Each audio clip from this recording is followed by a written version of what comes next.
E no episódio de hoje, entre outras coisas, você vai ver. Começou, tá, meus amigos? Empresa dos Estados Unidos envia robôs humanoides para a linha de frente no campo de batalha da Ucrânia.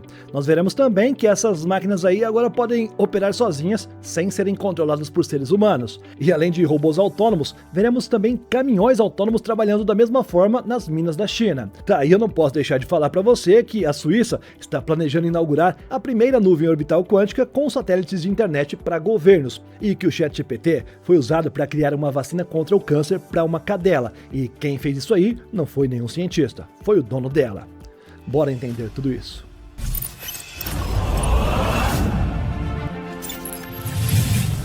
Olá, impressionado e impressionada, eu sou o Carlos Alves e você está no Realidade Impressionante.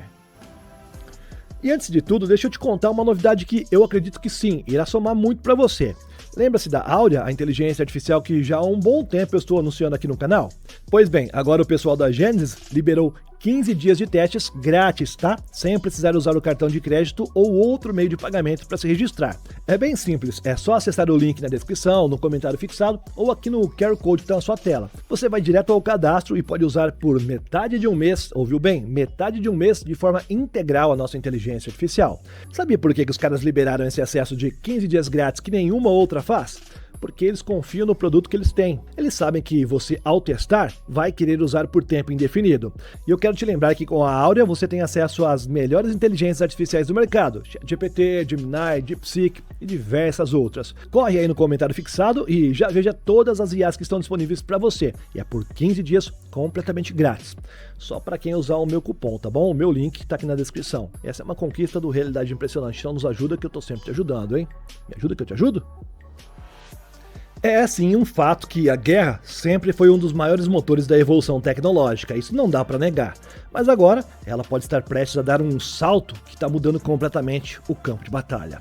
Pela primeira vez na história, robôs humanoides começam a ser testados diretamente na linha de frente de guerra entre Ucrânia e Rússia.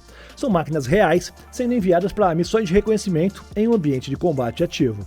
Os modelos Phantom MK1, o Fantasma, que são desenvolvidos pela startup americana Foundation, foram entregues à Ucrânia em fevereiro, com um objetivo bem claro: testar como é que esses robôs se comportam em situações reais de guerra. A Ucrânia, inclusive, já se tornou um verdadeiro campo de testes para as tecnologias militares emergentes. Só em janeiro foram registrados milhares de operações com robôs, principalmente em tarefas logísticas, como entrega de munição, armas e suprimentos na linha de frente. Mas o Phantom MK1 representa um novo nível. Mas antes de mostrar para você qual que é esse novo nível aí, eu te peço já para deixar o seu like, curtir e compartilhar esse vídeo. Porque pode observar, toda vez que eu coloco uma tecnologia relacionada à guerra, o YouTube não gosta muito disso, ele é family friend, eu até entendo, mas é algo importante, eu preciso trazer para você. Então eu preciso muito que nesse vídeo aqui você deixe o seu like, compartilhe com o máximo de pessoas que você puder e deixe um comentário, isso ajuda demais no engajamento do vídeo. Bora continuar então que eu vou te mostrar agora por que isso aí está num novo nível. Porque ele não é apenas mais um robô, meu amigo, ele foi projetado para substituir o próprio soldado humano, isso é bom. Segundo a empresa, o objetivo é que no futuro esses robôs sejam capazes de operar qualquer tipo de arma utilizada por seres humanos. E esse futuro pode não estar tão distante assim, tá? A justificativa por trás disso é bem direta: reduzir o risco de soldados humanos em missões perigosas. Mas essa ideia levanta uma questão que é inevitável. Se as máquinas começarem a ocupar o campo de batalha, quem realmente estará tomando as decisões? E o avanço não está acontecendo só de um lado, tá? Tanto Ucrânia quanto Rússia já utilizam robôs em operações militares, ainda que na sua grande maioria não sejam robôs humanoides. Em alguns casos relatados, esses sistemas já foram vistos operando armamentos e até forçando rendições em combate. Ou seja, o que antes parecia distante já está acontecendo, meus amigos. E talvez o ponto mais inquietante seja perceber que essa tecnologia não está sendo desenvolvida para um futuro hipotético. Ela já está sendo testada agora, em tempo real, e em um cenário onde os erros não são apenas falhas, as consequências reais. Agora me diz aí, se a guerra começar a ser travada por máquinas, isso torna os conflitos mais seguros ou apenas mais fáceis de acontecer? E enquanto você abre aí o campo de comentários para me ajudar a deixar a sua opinião, eu já vou te trazer essa próxima matéria aqui, um novo avanço tecnológico que está no campo dos humanoides. Nós acabamos de ver o que todo mundo já sabia que ia acontecer com os robôs humanoides, não é não? Mas eles precisam saber onde eles estão, para onde ir e o que evitar no caminho. E é exatamente esse desafio que uma empresa norte-americana está tentando resolver. Durante a NVIDIA GTC que aconteceu na Califórnia, a RealSense apresentou uma nova abordagem para tornar os robôs humanoides muito mais confiáveis em ambientes reais. A demonstração foi feita em parceria com a chinesa LineX Dynamics, mostrando um sistema capaz de permitir que os robôs possam enxergar, mapear e se movimentar com bastante precisão em 3 dimensões. E tudo isso acontece através de uma combinação de visão 3D avançada com algo chamado Visual Slam. Esse é um sistema que permite ao robô se localizar e mapear o ambiente ao mesmo tempo. Na prática, é como dar ao robô uma espécie de, entre aspas, córtex visual, uma capacidade de interpretar o espaço ao seu redor em tempo real. E isso faz toda a diferença, porque ao contrário de robôs com rodas que operam em superfícies planas e previsíveis, os humanoides precisam lidar com um mundo muito mais complexo. Escadas, inclinações, obstáculos, pessoas em movimento, tudo isso exige decisões constantes com um altíssimo nível de precisão, e os métodos tradicionais simplesmente não dão conta disso. Sistemas como sensores baseados em mapeamento 2D não conseguem fornecer a profundidade e a compreensão espacial que são necessárias. Por isso, muitos robôs ainda dependem de controle humano ou ambiente totalmente controlado. Mas esta nova abordagem tenta mudar esse cenário. Com sensores de profundidade e sistemas de navegação muito mais avançados, os robôs conseguem identificar as mudanças no terreno, evitar obstáculos em movimento e ajustar os seus próprios passos em tempo real. Eles podem subir escadas, desviar de pessoas e se adaptar a ambientes dinâmicos com muito mais segurança. E o mais interessante é como eles chegam a esse nível. Antes de entrar no mundo real, eles treinam em um mundo virtual. Utilizando o NVIDIA Zack Lab, os robôs passam por simulações extremamente realistas, onde aprendem a se equilibrar, caminhar e tomar decisões. O que acontece é que, basicamente, eles estão praticando milhares de vezes em um ambiente seguro antes de dar o primeiro passo no nosso mundo físico. Esse processo reduz drasticamente os erros e acelera o desenvolvimento. E talvez seja exatamente isso o que está permitindo que os robôs deixem de ser apenas demonstrações e comecem a ocupar espaços reais no nosso mundo físico. Só que enxergar o nosso mundo é apenas metadinha do desafio, porque depois de identificar um objeto, um obstáculo ou até uma pessoa, o robô precisa interagir com o que ele está vendo. E é justamente nesse ponto que a maioria das máquinas ainda está falhando. Mas isso está mudando, tá? Vamos ver como que está acontecendo isso. A Tesolo apresentou uma nova mão robótica chamada DG5FS, projetada para levar a destreza dos robôs a um novo nível. Ela possui 5 dedos e 20 graus de liberdade, ou seja, múltiplos movimentos independentes como uma mão humana real. E isso permite uma articulação muito mais natural. E mesmo com toda essa complexidade, ela mantém um tamanho e peso que é extremamente compacto, são apenas 21 centímetros e cerca de 880 gramas. E isso é o suficiente para ser integrada em robôs humanoides sem comprometer o equilíbrio ou o desempenho. Mas o que realmente chama a atenção está no comportamento dessa mão. As articulações utilizam um sistema de acionamento reverso que permite absorver os impactos e se adaptar ao ambiente. Na prática, isso significa que o robô consegue interagir com objetos de forma muito mais segura sem quebrar o que ele está segurando. Só que essa evolução não está apenas na mecânica, ela está na estratégia. Em vez de focar apenas em números e especificações, a Tesolo priorizou algo essencial: a integração, ou seja, fazer com que essa mão funcione de verdade em qualquer robô, nos robôs que já existem. Isso representa uma mudança bem importante. A empresa também oferece uma versão muito mais simples, com 15 graus de liberdade, pensando para aplicações que precisam de menos complexidade e mais eficiência. Mas a corrida não para por aí. Outras gigantes também estão avançando nesse mesmo território. A Samsung, por exemplo, está desenvolvendo sistemas baseados em tendões, que imitam a estrutura muscular humana, deslocando os motores para o antebraço. Isso pode trazer movimentos mais naturais e precisos, e talvez o ponto mais crítico de todos: o tato. Sensores capazes de detectar pressão, textura e até o momento em que o objeto começa a escorregar, permitindo que o robô possa ajustar a força e a pegada em tempo real, exatamente como a gente faz sem nem mesmo perceber. E se os robôs já podem receber mãos como essas aí, um tanto quanto avançadas, será que eles podem minerar sem serem controlados por seres humanos? Bora ver a resposta. A automação já está mudando o nosso mundo, isso dá para perceber em qualquer lugar que a gente vá. Mas, em alguns setores, ela está avançando muito mais rápido do que a gente está imaginando. E um dos melhores exemplos disso está acontecendo nas minas. A BYD, uma das maiores empresas de veículos elétricos do mundo, acaba de investir milhões de dólares em uma startup chinesa para poder acelerar um projeto que pode transformar completamente a mineração. Caminhões gigantes, totalmente elétricos e totalmente autônomos. A empresa Boom Ray está desenvolvendo veículos capazes de operar em nível 4 de autonomia, ou seja, sem a necessidade de intervenção de humanos na maior parte do tempo.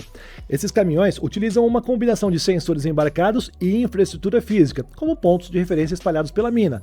Com isso, eles conseguem navegar com bastante precisão em ambientes complexos. E não é só sobre dirigir sozinho, tá? Um dos grandes diferenciais está na troca de baterias. Em vez de parar longos períodos para recargas, os caminhões realizam as trocas rápidas, permitindo operações praticamente contínuas.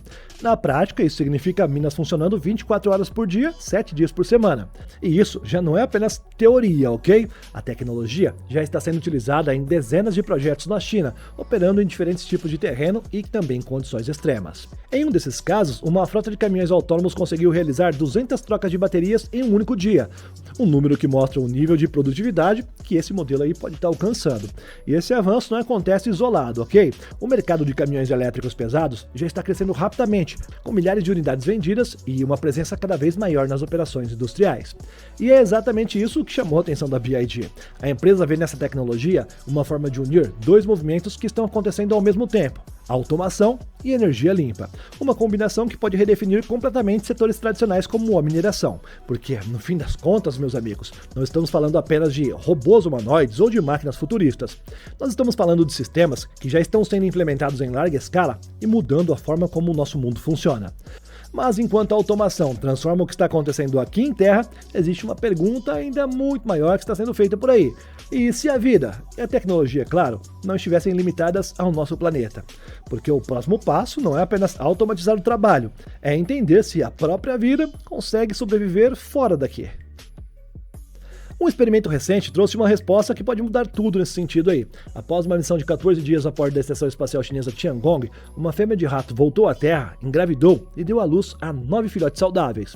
Isso pode parecer simples à primeira vista, eu falando para você aqui, mas na prática é um dos testes mais importantes que já foram feitos para o futuro da vida no espaço. Os 4 ratos enviados à missão Shenzhou 21 foram utilizados para estudar como é que os mamíferos reagem às condições extremas de microgravidade e radiação.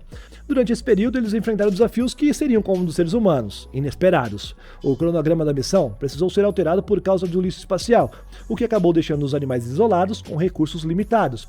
E foi aí que começou uma corrida contra o tempo. Equipes em terra e taikonautas precisaram improvisar soluções para poder manter os ratos vivos. Eles utilizaram sistemas da própria estação, conseguindo assim fornecer líquidos ao habitat. Já para a alimentação, eles tiveram que recorrer a uma alternativa um tanto quanto inusitada: leite de soja.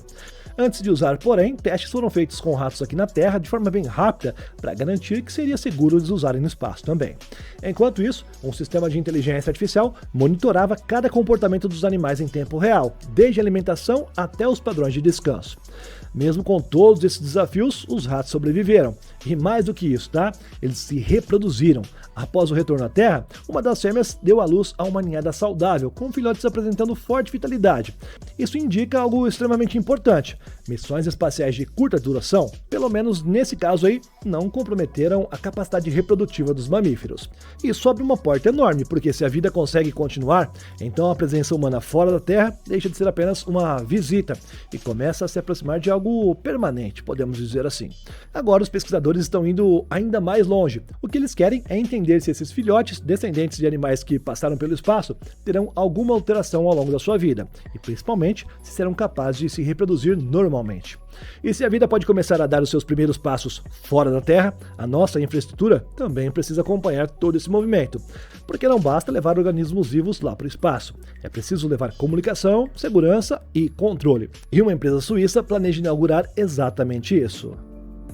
A internet que a gente usa hoje pode estar com os dias contados, mais ou menos. Não por falta de velocidade, mas por falta de segurança. Com o avanço da computação quântica, os sistemas atuais de criptografia, aqueles que protegem bancos, governos e os dados pessoais, podem simplesmente deixar de funcionar. E é justamente para resolver esse problema que uma empresa está olhando lá para o espaço. A CIOSQ anunciou um projeto que é bem ambicioso: criar a primeira nuvem quântica orbital comercial do mundo. Essa seria uma infraestrutura baseada em satélites, que seria capaz de fornecer comunicação praticamente inviolável. A ideia é construir uma constelação de 100 satélites até 2023, e isso seria em parceria com a WISI-7.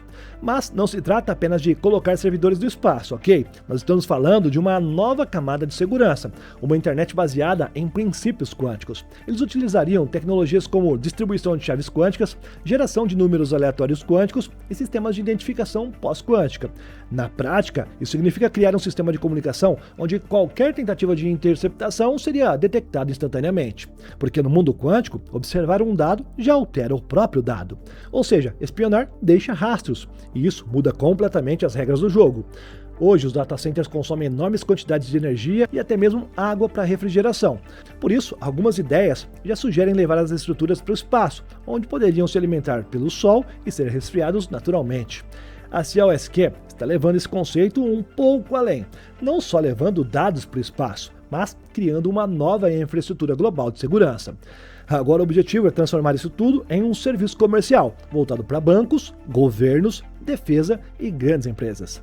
Mas talvez o mais impressionante de tudo isso é que, enquanto construímos redes quânticas do espaço e desenvolvemos tecnologias que são capazes de proteger os sistemas inteiros, a mesma inteligência também está sendo usada para algo muito mais próximo e muito mais pessoal, algo que realmente está importando. Porque no final das contas, a tecnologia não é só sobre máquinas, dados ou infraestrutura, ela é sobre vida. Às vezes, as maiores inovações não começam em laboratórios, elas começam com uma perda. Quando o empresário de tecnologia da Austrália viu seu cachorro sendo diagnosticado com um câncer agressivo, ele decidiu fazer algo que poucos imaginariam. Em vez de aceitar os limites dos tratamentos tradicionais, ele resolveu criar a sua própria solução do zero, utilizando inteligência artificial, análise genética e até um chatbot da OpenAI. Com isso em mãos, ele iniciou o desenvolvimento de uma vacina experimental e personalizada contra o câncer da sua cadela. Rose havia sido resgatada anos antes e se tornou parte da família dele. Mas mesmo com quimioterapia e cirurgia, os tumores continuaram avançando. Foi então que ele decidiu explorar um outro caminho. Após o sequenciamento completo do DNA do animal, ele comparou as células saudáveis com as cancerígenas. Com isso foi possível identificar exatamente quais mutações estavam causando a doença. Basicamente era como se ele estivesse analisando duas versões do mesmo sistema, um intacto e um outro com falhas. Com todos esses dados completos, ele utilizou algoritmos para poder buscar possíveis formas de combate ao câncer. E foi aí que surgiu a ideia mais ousada, uma vacina personalizada de mRNA. Essa é a mesma tecnologia que ganhou destaque recentemente em outras áreas da medicina e que agora está sendo aplicada de forma individualizada. Com o apoio de pesquisadores e especialistas, a vacina foi desenvolvida especificamente para o caso de Rose, e o resultado chamou bastante atenção. O tumor do tamanho de uma bola de tênis foi reduzido pela metade dias após a aplicação. Isso é algo que não trouxe apenas esperança para o tratamento desse animal, mas também surpreendeu especialistas da área de oncologia, porque o que aconteceu ali vai muito além de um caso isolado. Mostra o potencial de uma nova abordagem, uma medicina personalizada baseada no código genético de cada indivíduo. Esse tipo de tecnologia seria capaz de agir com precisão em vez de ficar tentando tratar todas as pessoas da mesma forma. E talvez esse seja o ponto mais importante. A tecnologia usada nesse processo não é inacessível, ela já existe. Sequenciamento genético, inteligência artificial e mRNA. Tudo isso já faz parte da realidade. O que muda agora é a forma como essas peças estão sendo conectadas. E isso pode transformar completamente o futuro do tratamento de doenças. Porque, no fim das contas, meus amigos, essa história não é só sobre um cachorro. É sobre até onde alguém está disposto a ir quando a tecnologia encontra um propósito real. Agora me diz aí, quando a inteligência artificial começa a ajudar a criar tratamentos personalizados, será que nós estamos diante de uma nova era da medicina? Ou estamos apenas no começo de algo ainda muito maior? Me ajuda com a sua resposta aqui no campo de comentários, ok? Se gostou desse episódio, já deixe seu like, confere a sua inscrição e obrigado por me acompanhar até aqui. Você sempre está aqui e eu agradeço muito por isso. Clique aí em uma das duas sugestões que nós nos vemos no próximo. É só clicar, tá bom? Valeu? Tchau, tchau. Até daqui a pouco.